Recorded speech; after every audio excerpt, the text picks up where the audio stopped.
SSC তারা present আছে, আর HSC তারা তো আমাদেরকে ছেড়ে চলে গিয়েছে। আমরা তাদের জন্য দোয়া করব এবং করতালি দিয়ে তাদের এই অ্যাচিভমেন্টকে আমরা স্বাগত জানাবো।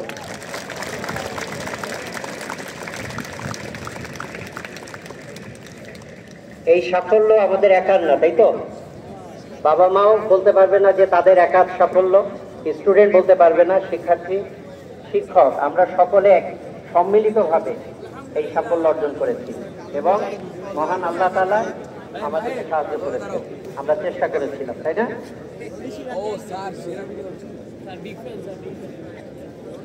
আমাদের প্রতিষ্ঠানের অনেক অ্যাচিভমেন্ট আছে এবং অত্যন্ত স্বনামধন্য একটা প্রতিষ্ঠান, সেটা আমরা সবাই মানি। তোমরা যারা এখানে ভর্তি হয়েছো সেটা তো অনেক, ভাবা যায় না, 1200-র উপরে। তো সেরকম স্টুডেন্ট আমরা পেয়েছি। এখন আমরা যে ফাইনালি আমাদের যে প্রোডাক্ট তৈরি হচ্ছে সেইটার রেজাল্ট আমরা ভালো পাচ্ছি, তাই না? রেজাল্ট এবার আমরা খুব ভালো করেছি। জিপিএ 5 এর যদি হিসাব করি, আমাদের থেকে আমাদের নিকটবর্তী দ্বিতীয় অবস্থানে যে প্রতিষ্ঠান আছে আমাদের থেকে 7% জিপিএ 5 কম পেয়েছে এইচএসসির ক্ষেত্রে। এই সাফল্য আমাদের ছেলেদের, আমাদের শিক্ষক, আমাদের কর্মচারী, অভিভাবক সবার। একটা জায়গাতে আমাদের উন্নতি করতে হবে, যেটা হলো যে আমাদের যে ব্যাচটা চলে গেল ওরা কোথায় ভর্তি হতে পারছে, এইটার উপরে কিন্তু সাফল্যের বড় একটা অংশ নির্ভর করে। আমরা সাফল্যটাকে তখনই সাফল্য মনে করব যখন এইচএসসি পরে কাঙ্ক্ষিত জায়গায় আমাদের স্টুডেন্টরা ভর্তি হতে পারবে। ঠিক বলেছি কিনা? ঠিক বলেছি। তার জন্য যে পড়ালেখাটা আমরা করছি, যেভাবে করছি, সেখানে আরো একটু শ্রম বাড়াতে হবে আমাদের। ক্লাসরুমটা খুব ইম্পর্টেন্ট ব্যাপার। তোমরা ক্লাসে যদি নিয়মিত না হও তাহলে তুমি বাইরে পড়ে তোমার পরীক্ষার জন্য পড়ালেখা করে, রেজাল্টের জন্য পড়ালেখা করে তুমি রেজাল্ট হয়তো পাবে, কিন্তু কাঙ্ক্ষিত জায়গায় পৌঁছানোটা ডিফিকাল্ট হবে। সকলের উদ্দেশ্যে অধ্যক্ষ স্যারের জন্য হাততালি। যার নির্দেশনায় এই ফলাফল অর্জিত হয়েছে। ধন্যবাদ সবাইকে। ধন্যবাদ ম্যাডাম। তো আমি কয়েকটা বিষয়, ছোট ছোট কয়েকটা বিষয় বলবো। একটা মানুষের সামগ্রিক জীবনের সাফল্য নির্ভর করে তার শৃঙ্খলার উপরে। আমাদের প্রতিষ্ঠানে আমরা চাই এমন একটা প্রতিষ্ঠান মানুষ সেটাকে অনুসরণ করবে। অবশ্যই শৃঙ্খলার মান আমাদেরকে এই পর্যায়ে নিতে হবে। কি আমরা পারবো? ইনশাআল্লাহ। শৃঙ্খলার ভেতরে কি কি আছে? পোশাকটা আমাদের ঠিক করতে হবে। তোমার পোশাক পরে তুমি যদি গর্বিত না হও, যদি নিজের পোশাক পরে তুমি যদি সংকুচিত হয়ে থাকো, কোনো একটা সামাজিক কোনো একটা প্রোগ্রামে তুমি অংশ নিয়েছো, তুমি নিজে এমন একটা পোশাক পরেছো যে নিজেই লজ্জা পাচ্ছ, অন্যদের পেছনে লুকানোর চেষ্টা করছো। আমরা এরকম পোশাক করতে চাই না। আমরা নিজের ইউনিফর্মটা এমন ভাবে পরবো যেন আমি ওই অহংকারটা করতে পারি যে আমার পোশাকটা অনেক সুন্দর, আমার প্রতিষ্ঠানের পোশাক, আমার প্রতিষ্ঠানকে এটা কি প্রতিনিধিত্ব করে, তোমার পোশাক করে না? সেই জন্যে তোমার পোশাক ইউনিফর্মে যা যেভাবে ইউনিফর্মটা পরা উচিত সেইভাবে ইউনিফর্ম পরবে। তার পরিষ্কার পরিচ্ছন্নতা, সেটা আয়রন করা আছে কিনা, সবকিছু ঠিকঠাক আছে কিনা রাতের বেলা আগে দেখে রাখবে। পোশাকটা আজকে যে কালকের জন্য পোশাকটা রেডি করে রাখবে বিকালে। তারপরে হচ্ছে ক্লাসে আসা, অ্যাটেন্ডেন্স কম হওয়াটা, এটা কিন্তু শৃঙ্খলা পরিপন্থী কাজ। আবার কলেজে এসে কিংবা স্কুলে এসে অনেকে চলে যাওয়ার একটা প্রবণতা আমরা দেখতে পাই। তেমন ওরা বাইরে কোচিং এ পড়ছে অথবা অন্য কোনো এনগেজমেন্ট আছে, এইটা থেকে বের হয়ে আসতে হবে। আমরা প্রয়োজনে এইটার জন্য কিন্তু শৃঙ্খলা ভঙ্গের কারণে আমরা কিন্তু এর পরবর্তীতে যথাযথ ব্যবস্থা নেব। এটাকে আমরা সহজভাবে নিতে পারছি না।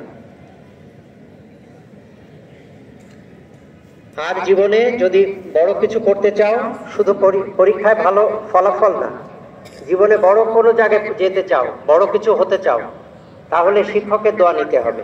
বাবা মায়ের পরে শিক্ষক। এই শিক্ষকের দোয়া যদি না পাও, তাহলে জীবনে বড় হওয়াটা মূল্যহীন হবে এবং তুমি হতে পারবে না। ক্লাসের পড়া ক্লাসে কমপ্লিট করতে হবে। যদি কোনো কারণে না হয়, শিক্ষককে বলবে যে স্যার আমি এখানে বুঝিনি।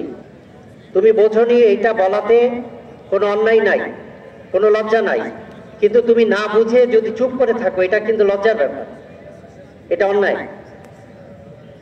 ফলে ক্লাসের পড়া ক্লাসে শেষ করবে। না বুঝলে শিক্ষককে বারবার বললে আমি বুঝতে পারিনি স্যার।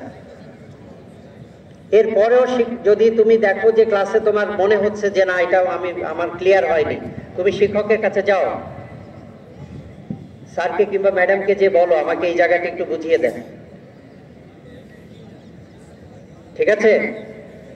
তুমি শিক্ষককে এটা বিরক্ত হবেন না উনি, বরং এটা তোমার জন্য আশীর্বাদ। উনি দোয়া করবেন মনে মনে যে অনেক ভালো ছেলে, এটা তোমার জন্য দোয়া করবেন উনি। ঠিক বলেছি? আমাদের সময় আমরা লজ্জা করতাম, মনে করতাম উনি তো দেখাবেন না কিংবা বিরক্ত হবেন। আমাদের শিক্ষকরা এই জায়গাতে ওনাদের ওয়াদা, এটা প্রমিস করেছেন ওনারা, যে স্টুডেন্ট যদি না বোঝে, যদি আমাদের কাছে আসে, আমরা তাদেরকে সবসময় সহযোগিতা করি এবং করব। তো আমাদের শৃঙ্খলা ঠিক হতে হবে। পোশাক, আর একটা জিনিস হচ্ছে আমাদের পরিবেশ। এই পরিবেশটার ভেতরে আমরা যা কিছু আমি কি, তুমি কি, তোমার পরিচয় কি, তার কিন্তু তোমার পারিপার্শ্বিক অবস্থা তোমাকে বলে দিবে। তো আমাদের পরিবেশটা অনেক সুন্দর আমরা দেখতে চাই।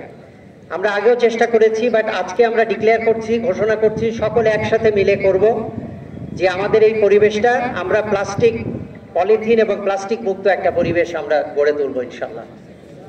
ঠিক আছে? ইনশাআল্লাহ। পলিথিনের ব্যবহার যত কম করতে পারো তত ভালো। আমরা পলিথিন মুক্ত একটা পরিবেশ চাই। আমরা নিজেরা এটা ব্যবহার করব না, অন্যেরা করলে তাকে আমরা অনুৎসাহিত করব। এবং কোথাও পলিথিন কিংবা কোনো কিছু বিটস অফ পেপার বলে, লিটার যদি আমরা দেখি, আমরা সেটা তুলে আমরা ওয়েস্ট বিনে ফেলে দিব। কি পারবো কিনা? এটা কি লজ্জার ব্যাপার না? অনেক একটা ভালো কাজ, ভালো কাজ, অনেক ভালো কাজ।